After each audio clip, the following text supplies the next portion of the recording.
હર 14 નો દાડો આવો એટલે મુનની મારી 100 ડી ગાડી લાખિયા ધરા નમતી બાપુ. અને આ બાપજીનો અમારો જૂનો સંબંધ છે. એ વખત ડાયાબિટીક ની લાઈન હતી ને અત્યારે ભગવાન માતાજીએ રોમે ગાદી આલી છે માલજી હુઆ. પણ સ્વભાવવાળો ઈ તો ખોટું ન કર્યું હોય ને નોભીનો દીવો સાચો હોય એને ધૂણવા આવે, કુળ ને કપટ ને વાતો કરતા હોય એને કોમ નહીં મારે. સ્વભાવવાળો યમને માતાઓ નવરી નહીં ધૂણવા આવે.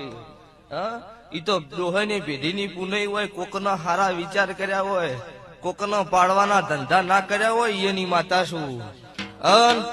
અત્યારે કળજુગ જમાનો છે, અત્યારે આ આટલું મોટું કરવું છે કોઈ છોકરા ના ખેલ છે. અને બાપજી જેને 5 જણાને ચા પાવાની તાકાત ના હોય ઈ પાછો વધારે બોલો અને ઈ કચડી કર્યા ઊંચો નો આવે. એટલે તમે તમારું કરે જાજો, હું મારું કરે જાય.